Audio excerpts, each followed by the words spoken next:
Hey folks, human rights attorney Leigh Dundas here. I want to share with you over the next few minutes my unvarnished thoughts on the last 48 hours, on everything from the excitement with Sidney Powell and the Trump campaign to yesterday's announcement by Emily Murphy and the General Services Agency that they were going to give some office space to the big guy. First of all, and on the note of Sidney Powell, I think as a baseline, it's important for America to understand it is highly unusual for lawyers to tip their hands before they filed a lawsuit. Like, that just really rarely happens, if at all. I have seen more telegraphing and tipping of hands and showing of cards by Sidney Powell and the other lawyers working in similar lines in the last 2 weeks than I have probably ever seen cumulatively in 27 years of litigating prior to this month. Lawyers just don't tip their hands. And the fact that the American public has gotten to even see one side of one piece of this multi-dimensional Rubik's Cube is, I think, an upshot of the fact that she knows we are fighting a war. First of all, a war to keep 70 or 80 million people who actually voted for Trump, and I believe in a landslide caused him to win this election, sane for the next month and a half. But more to the point, a war to fight down internet censorship and a PR machine spinning against her, the likes of which I've not seen since Joseph Goebbels was, telling Nazi Germany that Nazi philosophy was the best thing since sliced bread and that Hitler was, Jesus Christ anew. Okay, so on Saturday night, what we saw was an interview that Sidney Powell did with Newsmax, which if you've not watched it, I highly encourage you to watch. It'll be in my comments below. And she said on that interview, Georgia is a total farce. Georgia is going to be the first state I blow up, and Mr. Kemp and the Secretary of State need to go with it, because they are in on a Dominion scam with their last-minute purchase and award of a contract to Dominion of $100 million. And the State Bureau of Investigation for Georgia ought to be looking into the financial benefits received by Mr. Kemp and the Secretary of State's family around that time. At that point, she was cut off by the reporters who interrupted her to say, just to clarify, you're saying Governor Kemp, who has been a longtime ally of the president, is directly involved because of financial benefit in a conspiracy to defeat the president? And Sidney Powell replied, we have certainly been told there's evidence of that which would warrant an investigation. And if it had been reported to me as a law enforcement officer, I would be investigating it steadfastly. That is a hell of a shot across the bow, guys. And the very next day, what did we see? We saw the Trump campaign saying Powell is an independent lawyer. And we saw Powell, for her part, confirming that she is an independent lawyer, that she has never taken money or legal fees for expenses from the Trump campaign, and that they've never signed a retainer agreement. So the first thing to know here, guys, is nothing has changed in the last 2 months vis-a-vis Sidney Powell's relationship with the Trump campaign. The only thing that's changed is what was publicly spun out there for us to digest. Now, I want to give you my take on this, if you will, by way of a horseback analogy. One of the most brilliant pieces of cinematography I have ever seen relative to horseback riding was an Australian movie that came out decades ago, back in like 1980, thereabouts, called The Man from Snowy River. And in this movie, Kirk Douglas starred as a rancher whose prize stallion escaped from his ranch and went off to join a wild herd of horses. And he offers up £1,000 to this ragtag group of Australian cowboys from, a long time ago. This was set in the past, to go chase down this herd and retrieve his stallion. And at the very end of the movie, you see the herd of cowboys riding hard against, this group of horses, wild horses, and they run them all the way up to the edge of a cliff where the horses stop. And then you see the camera zero in on the stallion in the middle of this herd of mares. And the stallion looks at the cliff and he looks back at the riders chasing him. And he wheels in a circle and goes up on his hind feet in a rear, issues a piercing whinny, and proceeds to drive his mares and himself over a veritable cliff. It was a cliff that they ran those horses over. And you see Kirk Douglas turn to all the guys who were riding hard with him to retrieve his stallion. He looks over the cliff and he goes, you can bid that mob good day. They're gone, basically. And then you see the actual star of the movie come riding up. And he is riding to beat the band. I mean, his horse is working a lather, a sweat like you've never seen. Good old mountain horse, nothing to write home about, but steadfast as they come. And this kid on this horse rides up and parts that sea of cowboys like Moses at the Red Sea and proceeds to ride his horse on the heels of this group of horses over a cliff that is steeper than 45 degrees. And you see the camera zoom in on the trees and the rider going down to clarify for the viewing audience exactly how damn steep that cliff was. And at no point do you see the stunt double who actually did this ride over the cliff muscle up on that horse's reins. At no point does that guy try to steer at all, certainly not oversteer his mount. The moral of the story is this, and anybody who has ever ridden a horse, as I grew up doing, knows what I'm talking about. You don't muscle up on your horse going down a hill. You give your horse its head. You give him free rein. You give him a long lead, because at the end of the day, that horse is underneath you. That horse is closer to the ground game than you are. That horse knows if it has solid footing or not. Your horse knows if there's a snake in the grass on the left out there or not. You don't have the view that horse does. You give your horse its reins. And all we saw this weekend was Sidney Powell announcing by way of an interview that she was about to ride not just a few people, but the entire planet who is watching this drama unfold over a cliff that is steeper than the one I just talked about. And then you saw the Trump team give her their trust and her independence so she could do what she needed to do. She is going to be detonating nuclear bombs, if I had to guess. She has said she will be, and she's already started doing it. And nobody needs to be standing too close to that, not least the man who stands to benefit the most. There is a big difference right now in the way that Giuliani and Powell and the other lawyers have divided the pie. Whenever you hear Rudy Giuliani take the microphone, you hear him talking about old school garden variety election fraud. Ballot stuffing, ballots showing up, ballots disappearing, signatures not matching, envelopes being discarded, observers being kept a football field away so they couldn't actually watch what they were supposed to be watching. That is garden variety, not very sexy, except maybe as to the scale of the fraud, but otherwise not very sexy fraud. When Sidney Powell takes a microphone, you hear her talking about something entirely different. You hear her talking about an electronic coup. You hear her talking about this coup having its tentacles going back into various agencies in our government, including the CIA. The people who are going to fall and the heads that are going to roll if this coup actually gets known, as I believe it will be, is unparalleled. There are billionaires that stand to be trillionaires off of what is happening right now. There are entire countries that we have rigged the elections of using the software to install the people we wanted in there. And if she does what she is going to do, it is going to be on an order of magnitude heretofore unknown. She needs to be able to do what she's going to do, and that's all you're seeing play out. Okay, so when you see Giuliani take the microphone and you see her take the microphone, I want you to listen closely, because what they are talking about are worlds apart. Really quickly on the General Services Agency and Emily Murphy giving Biden some office space. All I see is a woman who did the right thing, not because Trump asked her to, just because she was charged with doing the right thing as head of this agency that gives transition teams their due. And you have seen her holding the line for days and weeks on end. And she has been put under heavy fire. The left has castigated her. She was under death threats. Her family was threatened. Everybody near and dear to her was threatened. Her pets were threatened. And finally, yesterday, you saw Trump go, enough.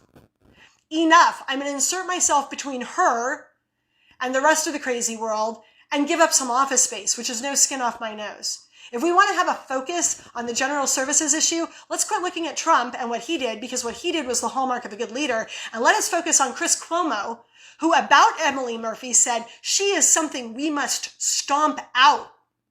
I don't think that's an idle threat, given his associations with Antifa and the left over the last few years. And given that he's the brother of the governor of New York, that is something we should definitely be giving more than a minute of attention to. So that is the only thing I want you all thinking about when we think about the General Services Agency for the next couple of weeks. Now, going back to the electronic coup, I want to actually lay out the cards that I see that are on the table from where I sit, in case you're interested. General McInerney is a retired lieutenant general out of the Air Force who flew more than 400 combat missions in Vietnam, and thereafter was appointed to the very top military positions within D.C., reporting directly to SecDef, Secretary of Defenses, and Vice Presidents of the United States. I am quoting him directly earlier this week, about a week ago now. He said, Hammer is a surveillance software developed by the CIA. Its programmer was Dennis Montgomery. He built it in 2003 to go after radical Islamists. Scorecard is a program that was developed by the CIA that manipulates voting booths. It was then described how both Hammer and Scorecard were used in foreign countries to install the leaders that we wanted.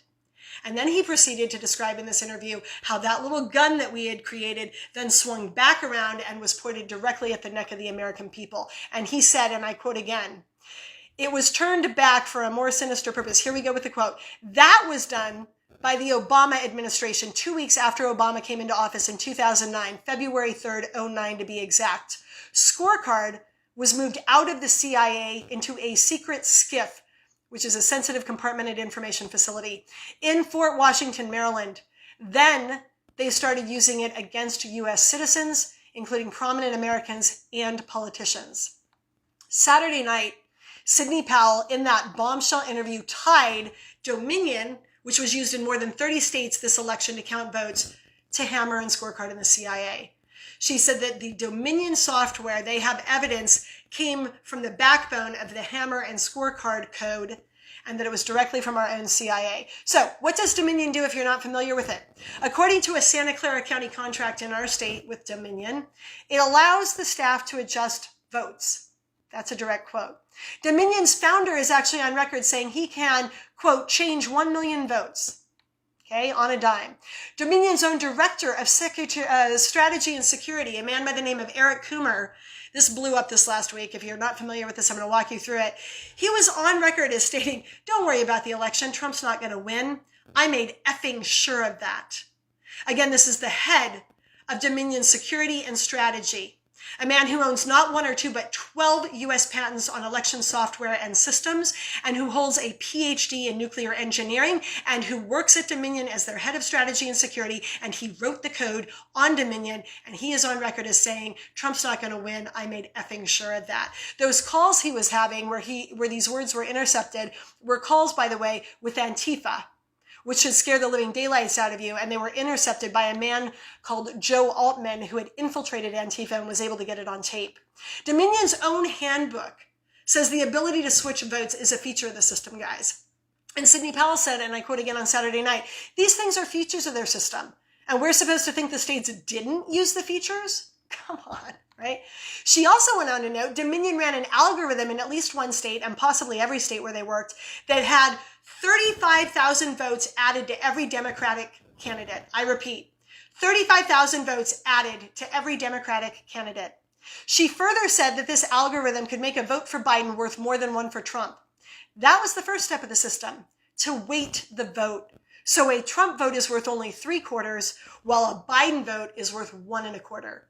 You can see the report in the records of the fractional numbers. It's nuts. If you're not familiar with the conflicts of interest, guys, the conflicts of interest here are huge. Smartmatic ran software. Smartmatic was bought by Sequoia. Sequoia was merged with Dominion. Smartmatic is Dominion.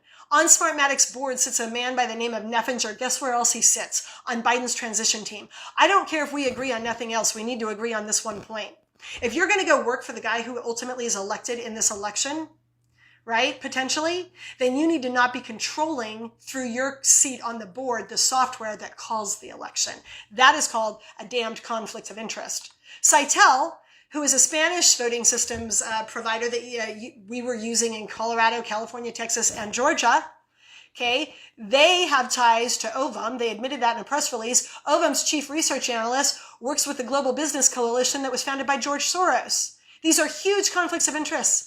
Citel, the system I just mentioned, was adopted and abandoned by 4 countries, Australia, Ecuador, Norway, and the Swiss, who said they abandoned it, and I quote, because they found a deficiency in the code that allows systems operators to alter votes undetected.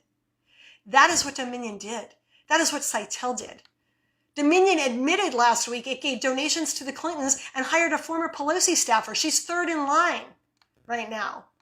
Okay, we've got Democrat congressmen and women for almost 20 years saying these systems pose a national security risk, right? And you got Sidney Powell saying these things are federal felonies. Every time she turns around, she says altering votes is a federal felony. This is fraud, guys, at the highest levels. You don't need to be Einstein to figure it out. Okay, you do not flip a coin 186,000 times and have it get tails every time. You don't have 19,500 votes go missing from the Republican column and show up in the Democrat column. Your candidate might plateau, but at no point when the votes are being counted should those votes roll backward. You don't have 105% voter turnout in some of these swing states, okay? In Wisconsin, the voter turnout annihilated the earlier records by 30 percentage points, and statisticians went on record saying the odds of that occurring were 1 in 52 million. It represented not just a virtual statistical improbability, but a statistical impossibility. My communication channels indicate Trump won this by a landslide. General McInerney stated earlier this week, if not for vote tampering, this would have been an overwhelming win for Trump. If Republicans lose this election, they will never win another one again. It'll be hammer and sickle, and the flag of Russia and the Soviet Union and communism, it will be flying high here in the United States. China and Russia and others will own us. On this cautionary note, I want to try to wrap up on a couple of more hopeful and optimistic notes. First of all, again, guys, without fairness in voting, we have nothing. All we have is a sign on our back that says for sale to the highest damned bidder. For any Democrat or Republican or independent to not be clamoring for an investigation of this electoral fraud right now is a betrayal of your own country. Because while you may not be in the sights of that gun right now, trust me, on one of the elections in coming years, you will be, and you will wish you had asked for an investigation, okay? Not only is it, in my book, treasonous to not call for an investigation of voter election fraud that very well may have swung the presidency in a certain direction, which is basically an overthrow of our government. It is also a slap in the face to every single veteran who ever fought in a war. Some of you guys have heard that my grandfather fought in World War II. He had not 1 or 2, but 3 ships bombed out from under him. He was standing on the decks of the USS West Virginia on December 7th when it went down, and he hand-over-handed his way a line to the USS Tennessee, woke up in a hospital in Hawaii. A week later, they shipped him out for Australia. His ship was bombed again, miles away from Australia's shores. He swam into Australia. They put him on a transport to Fiji, and that was torpedoed. And he spent 4.5 days in a life raft with no food, no water, and 1 bottle of rum for him and his mates, on which he survived. This country was built and sustained on the backs of people like that. Men of courage who had guts of steel and who knew damn well it was better to go down dying on your feet and fighting for justice than ever taking a knee to tyranny. About tyranny, Thomas Paine said, tyranny, like hell, is not easily conquered. Yet we have this consolation with us, that the harder the conflict, the more glorious the triumph. 6 days ago, Acting Defense Secretary Christopher Miller, who was just appointed, right, by President Trump, which I don't think is a coincidence, ordered Pentagon's top civilian overseeing the military special ops commands to report directly to him. This is not a coincidence, guys. And I want to quote to you as I end here today from his speech, because it is very relevant and I want you to listen to what he said. I can think of no better place than here, the original home of our Special Operations Forces, to enshrine a stronger support for the next generation of special operators, hardened by combat, unrelenting deployments, who understand the fundamental nature of war and who remain committed to defeating every threat, who are undeterred by the high price of victory. De oppresso liber. God bless our men and women in uniform, and God bless our nation. This man said defeating every threat. You will note he didn't say where. And then he went on to praise the men who remained undeterred by the high price of victory at a time that we're not really at war. And then he closed on De oppresso liber, which is the motto of the U.S. Army Special Forces. And it means from being an oppressed man to being a free man. Stay the course, folks. Our freedom demands it.